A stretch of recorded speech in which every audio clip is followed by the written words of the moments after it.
Meu paciente diz que não é hipertenso, mas na hora que eu vou aferir a pressão dele, a pressão está nas alturas. E aí, o que eu faço?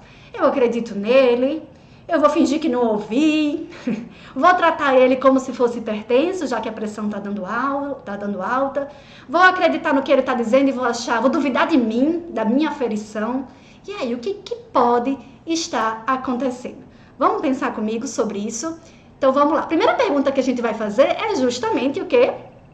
Se esse paciente tem o diagnóstico. Porque se ele não tiver o diagnóstico, é dele que a gente está falando. Quem é o paciente que não tem diagnóstico? É aquele paciente que diz para você, não sou hipertenso, o médico nunca me falou nada, eu não tenho esse diagnóstico. Então é justamente, o paciente tem diagnóstico? Não tenho hipertensão, mas você vai lá e vai aferir, não é verdade? Porque você faz aferição de todos os seus pacientes. Aí você afere. Quando você afere a pressão do paciente, de fato, está alta. E agora? A pressão está alta. Como eu devo agir? O que eu vou pensar?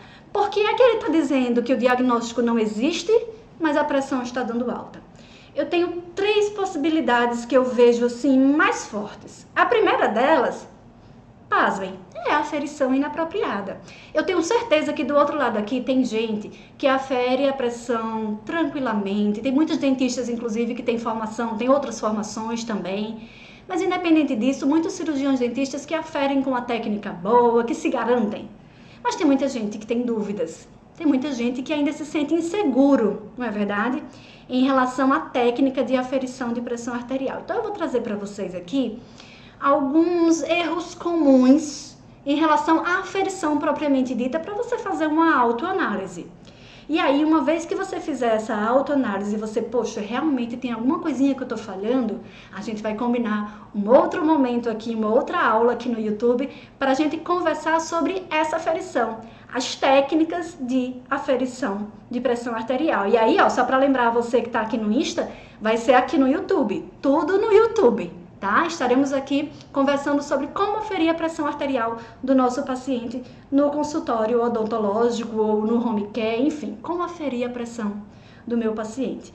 Por quê? Porque muitas vezes há realmente equívocos, há aquelas pessoas que não se sentem seguras na hora de aferir a pressão arterial. E muitas universidades, e eu digo isso até com uma certa propriedade, porque eu escuto dos alunos, que as universidades não abordam muito isso, eles não se sentem contemplados, pelo menos eles não se sentem contemplados com esse cuidado, né, de entender a técnica propriamente dita. Então a gente tem que correr atrás. Vamos procurar entender porque a gente precisa fazer essa aferição corretamente. Então, quando a gente fala da aferição inapropriada, a primeira coisa que a gente vai falar é da chegada do paciente, da organização do paciente, da postura, da posição para a gente fazer a aferição. É muito importante que, se possível, o paciente esteja sentado, com os 2 pés no chão, nada de perna cruzada, que ele esteja com o braço, onde vai ser aferida a pressão, na altura do precórdio. O que é isso? Na altura do coração. Então, lá bonitinho, na altura do coração. De preferência que o paciente não esteja com vontade de urinar, que ele esteja com a bexiga vazia. De preferência que o paciente nos últimos 20, 30 minutos não tenha feito exercício físico. E não entenda necessariamente exercício físico como uma academia, uma corrida. Às vezes é um subir de escada. Então, dá aí uns 10, 20 minutos. Os 20 minutos é o ideal para fazer a aferição desse paciente. Então, às vezes, a falta desses cuidados vai fazer com que você tenha uma aferição errada, equivocada. Você acha que o paciente está com a pressão nas alturas, mas ele não está. O fato é que a gente falhou aí nesse iniciozinho. Mas, às vezes, a gente faz isso de uma forma legal, de uma forma interessante, só que a gente falha lá na frente. Vocês conhecem esse equipamento, eu tenho certeza. Como é o nome dele? Estetoscópio, não é isso? Deixa eu ver se ainda tem gente aqui no Insta. Eu acho que agora o pessoal veio aqui pro YouTube, coisa boa, fico muito feliz. Eu vou sair aqui do Instagram agora, deixa eu me desligar. Ok. Saindo do Instagram para a dedicação exclusiva agora vocês que estão aqui no YouTube, mas não esquece, tá? Pega o link e manda para os colegas para que eles possam assistir também. Muito legal. Boa noite para todo mundo. Já tem vários boa noites aqui no chat. Boa noite para todo mundo. E a gente segue falando do estetoscópio. Estávamos comentando da questão da aferição de forma inapropriada. E a gente conhecer o estetoscópio é muito importante para que a gente não cometa esse equívoco. Então vamos falar aqui de duas coisinhas importantes em relação ao estetoscópio. Primeiro, que seria aí o erro 2 mais comum, né? O 1 é aquela questão da postura, da posição do paciente. O erro 2, gente, está muito relacionado às olivas que vocês estão vendo aí. As olivas são essas duas borrachinhas que a gente coloca no ouvido. E o que é que eu vejo demais? Os colegas, né, os alunos, colocando a oliva na posição contrária. Se você olhar para o esteto, você vai ver que ele é meio tortinho, né? Ele tem uma curva. E essa curva não é à toa, essa curva é para seguir a anatomia aqui do teu ouvido. Se você colocar essa parte curva para trás, o que é que vai acontecer?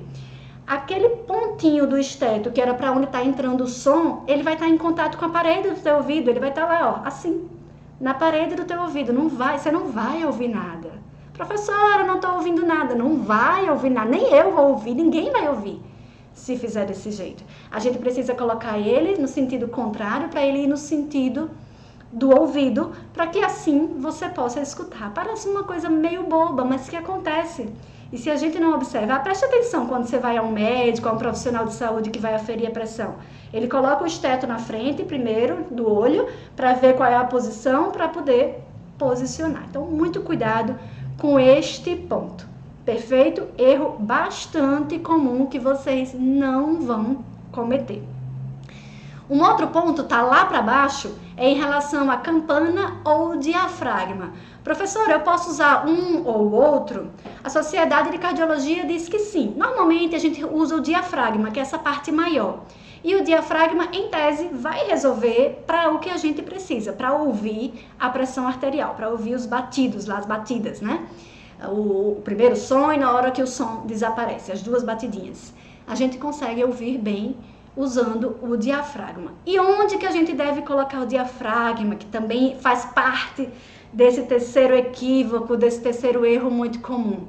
A gente precisa colocar na fossa cubital, que vocês estão vendo aí na imagem. A fossa cubital é toda essa parte, né, que às vezes o pessoal brinca chamando de dobradiça. É onde faz a curvatura do braço, né? Então a fossa cubital é todo esse espaço, mas a gente vai colocar o diafragma nessa região quando vocês estão vendo o pontinho vermelho, que é a parte mais interna na fossa cubital, na parte mais interna, mais próxima ao seu corpo. É ali que vai passar a artéria braquial. E é exatamente nesse pontinho vermelho que você vai verificar o pulso braquial. Se você colocar o diafragma no outro extremo da fossa cubital, o que é que vai acontecer? Você também não vai ouvir nada, porque ela está num local onde não existe o pulso. Então, o pulso braquial é o melhor pulso no braço para você aferir a pressão. Então, vamos colocar ele no cantinho certo, tá bem? Lá na parte interna, próxima ao corpo do paciente. Muito bem, e aí agora a gente sai um pouquinho do esteto e entra aqui no esfigmomanômetro, que aqui na minha terra a gente chama muito de tensiômetro. Uma vez eu estava num curso em São Paulo e a gente falou em tensiômetro e ficou todo mundo, o que é tensiômetro? Não sei se vocês que estão aqui, se vocês conhecem o termo tensiômetro, mas é um termo muito usado, especialmente aqui no Nordeste, para designar o esfigmomanômetro. Então, o esfigmomanômetro é essa coisa que a gente está vendo aí, formada especialmente pelo manguito e pelo manômetro, são as duas coisas talvez principais, mas também sem o bulbo, sem a válvula e sem as vias de pressão, nada eles são, então a gente precisa conhecer ele por completo. Esse reloginho, o manômetro, é onde a gente vai enxergar também a pressão, porque a gente consegue, além de ouvir, enxergar também os batidinhos lá no manômetro. O bulbo vai servir para a gente insuflar e a válvula para soltar. E onde é que estão os erros mais comuns relacionados ao esfigmo? Bom, primeiro em relação ao manguito. Primeiro, porque muitas vezes a gente usa um manguito de diâmetro inadequado para o paciente, por exemplo, usar um manguito de adulto numa criança, ou usar um manguito desses mais tradicionais numa pessoa muito obesa, e por aí vai, às vezes não consegue fechar. Então, existem diversos tamanhos de diâmetros de manguito, de esfigmo, para que você consiga utilizar o adequado para o seu paciente. E o manguito, também relacionado aí, né, a um erro, ele precisa estar a aproximadamente 2 centímetros da fossa cubital. Lembra da fossa cubital? Aquele lugarzinho onde você vai colocar o diafragma, mais especialmente naquela parte mais interna, colada lá no corpo do paciente? Pois é, acima dela você vai botar ali mais ou menos 2 dedos, dá mais ou menos 2 centímetros, é onde vai terminar o manguito. Dá para você ver aqui na imagem, ó, o quadradinho vermelho, ele corresponde aí ao manguito, tá? Então ele tem que estar mais ou menos 2 centímetros para cima. Se você coloca ele muito embaixo, a aferição da pressão vai ficar prejudicada. Então isso também é um erro bastante comum. Então coloca lá o manguito no lugarzinho certo. Outra coisa importante está relacionada à válvula de pressão. Você insuflou para aferir a pressão arterial do paciente e depois você vai soltando a válvula, não é assim? Na hora que você vai soltando é a hora que você vai procurar ouvir o primeiro ruído e depois a hora que o ruído desaparece. Na hora que o ruído desaparece também faz um barulhinho, né? Essa hora em que você solta a válvula, ela precisa acontecer numa cadência específica de 2 a 3 milímetros de mercúrio por segundo. Então, se você solta rápido demais ou devagar demais, também pode interferir na tua aferição de pressão arterial. Esse seria também um equívoco comum por parte das pessoas que fazem a aferição da pressão arterial e não confiam em si mesma, que tem uma certa insegurança em relação a isso. E agora, eu vou ficar aqui bem grandona para a gente conversar sobre uma coisa muito importante. Deixa eu ficar aqui bem no meião, olha só. Vamos conversar sobre uma coisa bem importante, deixa eu ajeitar aqui, pronto, que é o início de tudo. Como assim o início de tudo? A gente fala muito ali no pulso braquial, a gente fala muito em colocar o diafragma ali, aferir a pressão ali, mas vocês já viram algumas pessoas, antes de aferirem a pressão no braço do paciente, antes de colocar o diafragma lá no pulso braquial do paciente, já viram essas pessoas aferindo antes no pulso radial? E aí eu vou perguntar para vocês se deu uma travadinha para vocês aqui na hora que eu me aumentei, porque eu tô achando que deu. Vou aguardar vocês me sinalizarem para a gente dar continuidade. Acho que deu uma travada aqui. Não era para eu ter ficado grandona, é isso?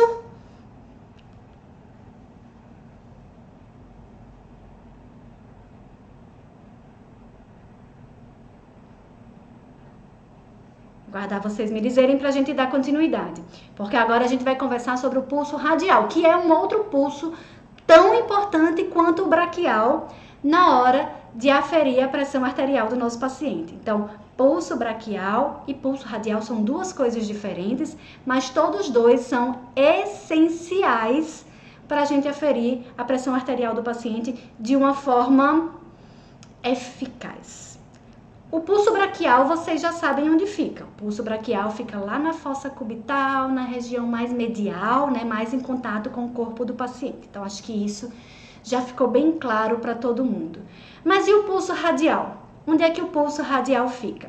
O pulso radial, ele fica aqui, ó, na altura do polegar. Se você pegar a tua mão e seguir com o polegar e parar aqui na região do pulso, você vai encontrar o pulso radial.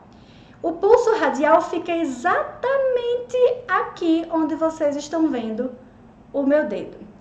O pulso radial a gente não vai escutar, a gente não vai colocar o diafragma nele, a gente vai apenas sentir com os 2 dedos, tudo bem? Então, a gente não vai ouvir, a gente vai sentir com os 2 dedos. Vou falar sobre a técnica para depois explicar o porquê disso.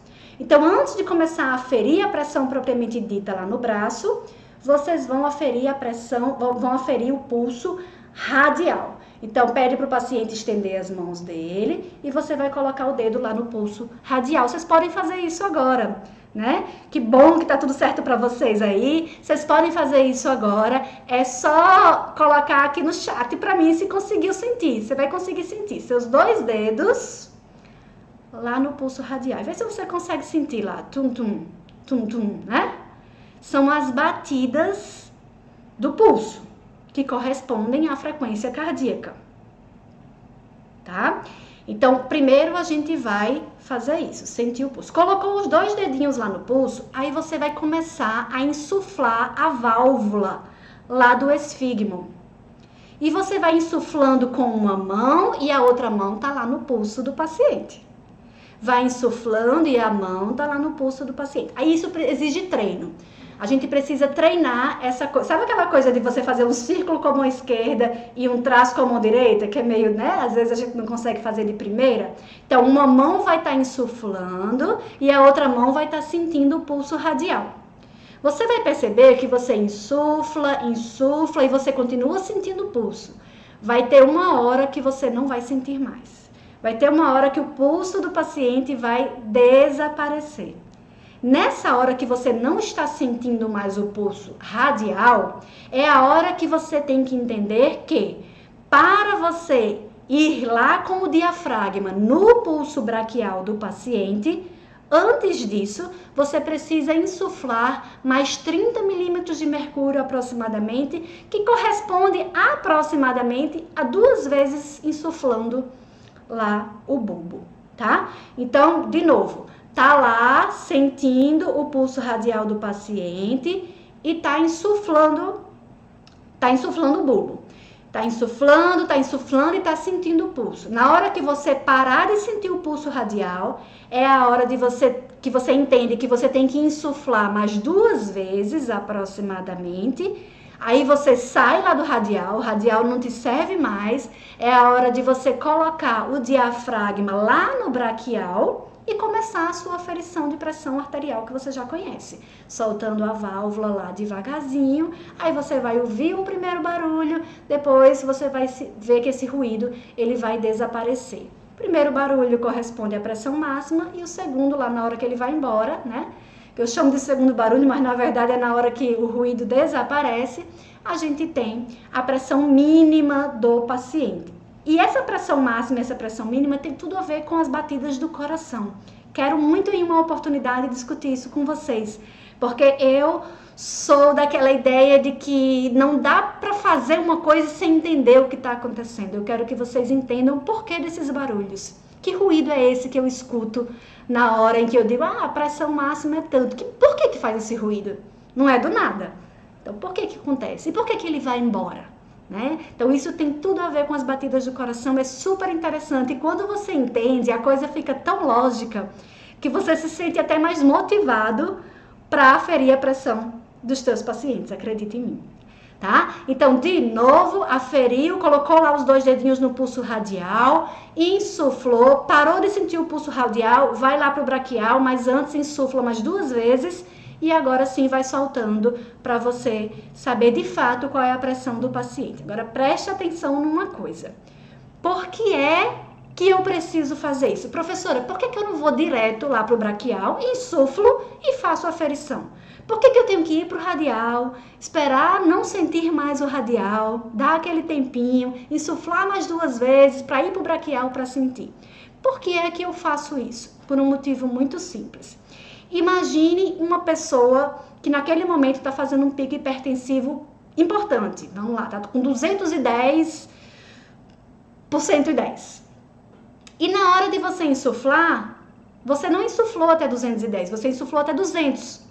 Porque o que você pensou? Normalmente meus pacientes não têm mais que 200, né? Eles têm 140, 160, 180 no máximo. Então, eu vou insuflar até 200. Aí você insufla até 200 e na hora que você vai ouvir, cadê o barulho? Você não vai ouvir o barulho. Não é verdade? Por quê? Porque você não insuflou acima da máxima do paciente. Então, vai haver falha na tua aferição. Daqui que você entenda que foi porque você não insuflou acima da pressão máxima do paciente, vai levar um tempo. Tá? Se você tivesse feito lá os 2 dedinhos no radial, na hora que você insuflou aquelas 2 vezes a mais, naturalmente vai ser acima de 210. Naturalmente vai ser acima da máxima daquele paciente. Por outro lado, imagina aquele jovenzinho saudável que chegou no teu consultório e na hora que você foi aferir a pressão dele, você foi lá em 210, você foi lá em 200. Só que a pressão dele é 100 por 80, 100 por 70. Precisava ter ido até 200? Aquele idoso que tem uma pressão baixinha e você foi lá até 200, às vezes você causa problemas no paciente. Paciente idoso, lembre-se, é um paciente que tem a pele frágil, que tem a vascularização frágil, então de repente você traz até um problema maior para ele porque você insuflou acima do necessário. Perceberam? Então, gente, fica a dica, fica essa sugestão incrível e simples, desde que a gente possa treinar. Então, se tiver aí, tá do teu lado aí, quem é que tá do teu lado? O maridão, a esposa, o filho, ou amanhã, o colega, a mãe, o pai. Vai e faz o teste. Treina em alguém que você conhece, afere várias vezes, perceba se você está realmente acertando, se está batendo as vezes que você está aferindo, para que você consiga fazer isso com uma tranquilidade de quem já faz há séculos, há anos, né? Então, afere lá o radial e depois vai lá para o braquial, tá bem? Que bom que vocês estão acompanhando, fico feliz. Teve uma hora que deu uma travadinha aqui, eu falei, ai meu Deus, será que travou para eles? Aí eu fiquei aqui procurando, mas tudo certo. Que bom que deu certo para vocês também. Então, fico muito feliz que vocês agora possam entender a forma correta de aferição. E isso, tudo isso que eu falei, acaba gerando muitos equívocos também, né? Então, são pessoas, como eu falei, que começam que insuflam acima da máxima ou que insuflam abaixo desnecessariamente. Então, todos esses cuidados são muito importantes. Vou voltar aqui para o meu tamanho normal. Deixa eu voltar aqui para vocês. Ops. Voltei aqui para o meu lugarzinho de origem. Para a gente seguir aqui com outras dicas para vocês. A gente conclui agora essa questão da aferição inapropriada. É claro que podem existir muitos outros erros, mas eu queria trazer para vocês os principais, o que é que normalmente acontece, o que a gente vê, né? Então, recapitulando, falamos sobre o estetoscópio. Dentro da questão do estetoscópio, comentamos sobre a posição da oliva e aquela coisa diafragma versus campânula e onde colocar. Então, onde que eu vou colocar o diafragma? Lá no pulso braquial, todo mundo já sabe onde fica, lá naquela medial da fossa cubital, né? Aquela região próxima ao corpo. E em relação ao esfigmo, comentamos sobre o diâmetro lá do bracelete, né, que precisa estar adequado para o braço do paciente, a posição dele, que precisa ser 2 centímetros acima da fossa cubital, e aí trouxemos para vocês essa questão de como aferir, né, trazendo desde lá do pulso radial até o pulso braquial, para que você possa ouvir o ruído e depois ver o ruído desaparecendo. Lembrando, em um momento oportuno, a gente vai conversar sobre esses ruídos. Por que é que eu ouço aquele ruído? O que é que ele significa para mim? E por que ele vai embora? O que isso tem a ver com o coração do paciente, com toda a parte sistêmica do paciente? Mas existe, gente, também uma outra situação, que é o paciente subdiagnosticado. Como assim? Começamos a nossa aula falando assim, eu tenho um paciente que diz não ter o diagnóstico de hipertensão, mas a pressão dele está sempre nas alturas. Por que a pressão dele está sempre nas alturas? Ou porque a aferição não está legal, então a gente precisa corrigir. E a segunda situação, ainda tem uma terceira que eu vou trazer lá na frente, mas a segunda situação é o paciente subdiagnosticado. É o paciente que acha que não tem o diagnóstico, mas ele tem a doença sim. E aí, nesse caso, se o paciente é subdiagnosticado, a gente precisa encaminhar ele para o médico. Vocês concordam? Né? Agora, como saber se ele é subdiagnosticado? Cenas para daqui a 1 minuto. Porque também existe a situação do paciente com estresse e ansiedade. Ele pode estar fazendo esses picos hipertensivos somente na hora que ele vê você, na hora que ele sabe que está indo para o dentista, um paciente ansioso, um paciente estressado. E nesse caso, o que é que a gente deve fazer? Trabalhar a modulação disso aí. Modular o estresse e a ansiedade do paciente. Só que a gente nunca sabe se é uma coisa ou outra. Não é verdade? Como é que eu vou saber se o problema está relacionado ao fato de ele ter a doença e não saber? Ou se é porque ele não tem a doença, mas ele tem o que a gente costuma chamar de síndrome do jaleco branco, que é aquela coisa de chegar no dentista, de ver o dentista e a pressão subir. E nesse caso não costuma subir às alturas. Ela sobe, mas não chega a ser uma pressão de 210, de 220 de sístole, tá? Isso normalmente. Mas como é que eu sei, professora, se é uma coisa ou se é outra? Duas coisinhas vão te ajudar a definir. Uma é uma pergunta, tá aí. Quando foi a última consulta no médico, especialmente no cardiologista, no clínico geral ou no geriatra, por exemplo? Quando foi a sua última consulta? Se ele disser para você que ele foi uma consulta semana passada, que o médico aferiu todos os parâmetros, que fez exames e que de fato ele não recebeu o diagnóstico, há uma grande chance de realmente ele não ter o diagnóstico e a questão está relacionada ao estresse e à ansiedade. Ok, mas além da pergunta, vale sempre uma orientação, que é pedir que o paciente faça a aferição da pressão arterial diariamente, numa UPA, em casa, se ele tiver alguém que possa aferir, enfim, de forma que ele possa identificar se ele está tendo também picos hipertensivos em momentos em que ele nem está com você, que ele nem está em tratamento odontológico. Então, se pela manhã, quando ele acorda tranquilo e satisfeito, sem nenhum tipo de estresse, ele aferir a pressão e ainda assim der alta, todos os dias da semana, opa, provavelmente ele está subdiagnosticado. Então, eu vou encaminhar para o médico. Se ele está aferindo a pressão todos os dias e essa pressão está baixa, está normal, né? Não é um pico hipertensivo diário, se ele está normal, então eu vou entender que está relacionado ao estresse e ansiedade. Então, como que eu resolvo essas duas situações? Se for subdiagnóstico, encaminha para o médico. Se for estresse e ansiedade, o que é que a gente faz? Modula o estresse e ansiedade. Isso a gente já tinha falado anteriormente. E aí a gente abriu um parênteses aí bem grande para a gente identificar como que eu sei se é uma coisa ou outra. Então, a perguntinha de quando foi a última consulta e a orientação dele aferir a pressão diariamente por pelo menos 7 a 10 dias, para a gente ter uma noção. Se puder aferir por uns 15 dias, melhor ainda. Para a gente identificar se o problema está na modulação, que não está sendo feita, ou se está no subdiagnóstico. Beleza. Em relação a subdiagnóstico, já falamos encaminha para o médico, porque agora ele vai tratar. Se for questão de ansiedade e estresse, professora, o que é que eu devo fazer? Bom, isso dá uma aula gigantesca, mas eu trouxe aqui algumas dicas para vocês, para que a gente possa já dar início a isso. Tem coisas que são muito simples. Quer ver uma coisa simplérrima da gente fazer? Começar pelos procedimentos mais simples. Se o paciente tem uma extração gigante para fazer, mas ele tem também uma restauração pequena, uma raspagem periodontal simples, básica, que tal a gente começar por esses mais simples? Por que isso? Porque você vai fazendo com que aquele paciente vá criando confiança em você.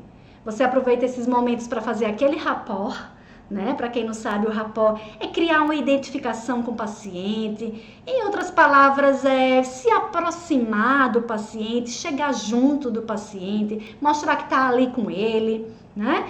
Então, você aproveita tudo isso para se aproximar e aí, quando você for fazer o procedimento mais complexo, certamente ele já vai estar mais tranquilo. Pensa em você.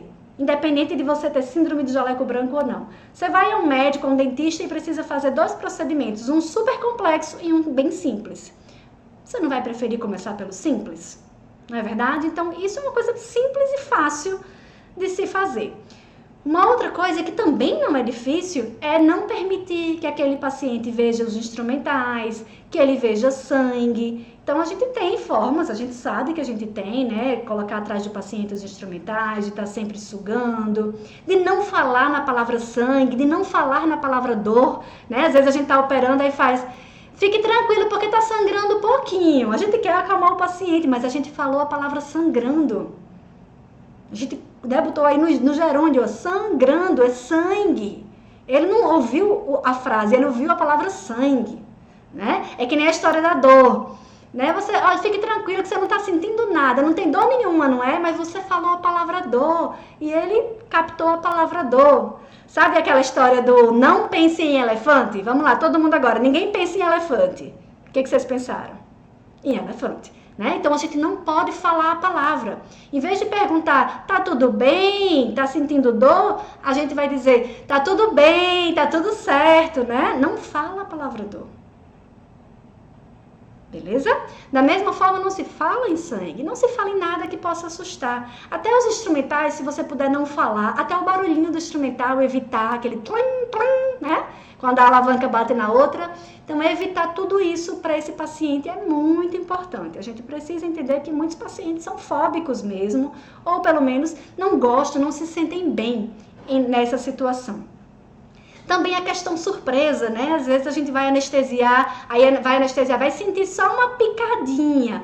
Você avisa, olha, agora eu vou anestesiar, você vai me ajudar, fica com a boca aberta, vai ser tranquilo. Mas avisa, não dá o susto, senão ele mexe a cabeça, aí ele vai sentir dor e vai incomodar. Tá? É importante que sempre que for fazer uma coisinha diferente, avisar. Avisar também se for usar equipamentos que tem um som, né, como a caneta de alta rotação, que tem a vibração também como a caneta. Por que isso? Porque assusta. E é impressionante como a caneta assusta um monte de gente, né, gente? Como esse barulho traz medo para as pessoas. Evitar movimentos bruscos, tem a ver com essa coisa também de usar equipamentos sem avisar, de fazer barulho sem avisar. Tudo isso tem a ver com os sustos. Ele quer ter domínio sobre a situação, então é importante que vai fazer um movimento mais brusco, evita, faz um movimento mais lento, mais devagar, evita ao máximo fazer esses movimentos bruscos. Não deixar seu paciente esperando muito tempo na sala de espera. Nós, dentistas, não somos campeões nisso, na verdade, não é uma coisa tão característica nossa. Mas mais do que nunca, para esses pacientes, é importante que eles cheguem e já entrem. Quanto mais tempo ele fica ali fora, mais os pensamentos vão vindo, mais os medos vão acontecendo e ele entra na internet e vê... Então, não deixar o paciente esperando na sala de espera. Marca ele no primeiro horário para não correr o risco de você atrasar o paciente que vinha antes dele. Não, mostrar que você não entende somente de boca. Isso é muito importante para a primeira consulta. Eu tenho certeza que quem está aqui são pessoas que entendem a importância de a gente, para repetir, entender sobre a condição sistêmica do paciente.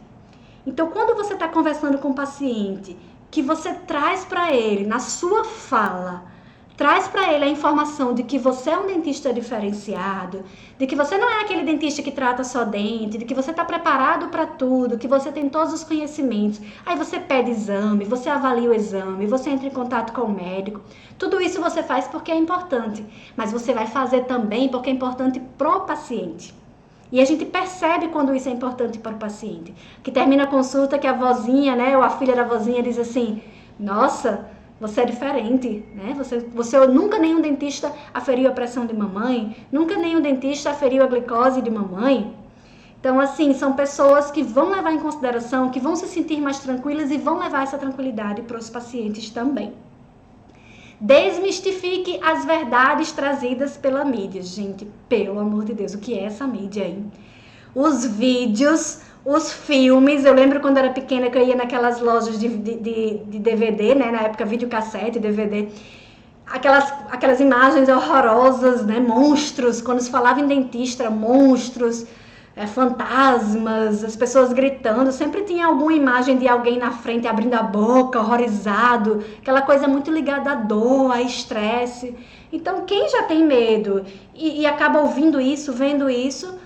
acaba também trazendo essa coisa, esse medo para o consultório. Então é importante que você desmistifique essas, entre aspas, verdades, que para o paciente são verdades. Então vai trazendo para ele que o consultório é um lugar tranquilo, que o consultório é um lugar calmo.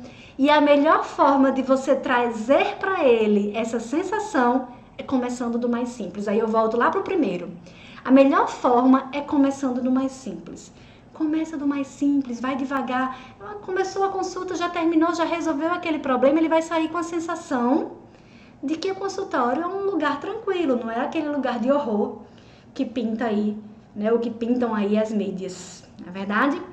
E por fim, uma dica assim que hoje mais do que nunca a gente vem estudando bastante e vem aplicando bastante nos nossos pacientes, a sedação consciente. Quando eu falo de sedação consciente, eu falo, por exemplo, do uso de benzodiazepínicos, que é uma coisa que já se usa há muito tempo na odontologia, mas que mais recentemente a gente está usando mais. Outros medicamentos também, e por que não dizer o óxido nitroso. Certamente aqui nas letrinhas existem algumas pessoas que já usam o óxido nitroso como sedação consciente, e certamente essas pessoas têm muito sucesso nos seus atendimentos. Acaba que tudo isso que eu falei, você vai precisar fazer de uma forma menor, mais suave. Por quê? Porque o paciente está sob sedação.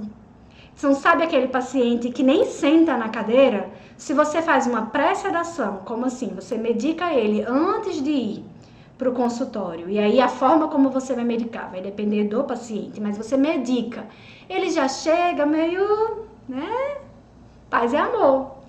E aí, ali você pode medicar mais uma vez. A gente sabe que a gente pode usar injetáveis, então a gente pode ter benzodiazepínico injetável, por exemplo, no consultório.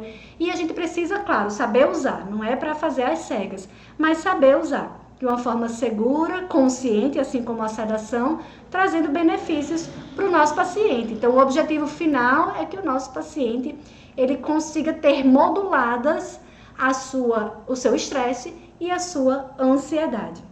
E que você consiga fazer o procedimento com tranquilidade. É bom para você, é bom para o paciente, é bom para todo mundo, sem falar que aquele paciente que é hipertenso vai aumentar a pressão se você não faz isso. Né? Então, a sedação, às vezes a gente fala assim, nossa, mas sedar um paciente cardiopata, hipertenso não é perigoso? Se você souber fazer, vai ser muito mais seguro do que perigoso. Por que é mais seguro? Porque com a sedação consciente, você evita picos hipertensivos, você evita aumento de frequência cardíaca e, consequentemente, você evita complicações no teu consultório. Você só precisa estar preparado para tudo isso. Então, sedação consciente é muito, muito bem-vindo.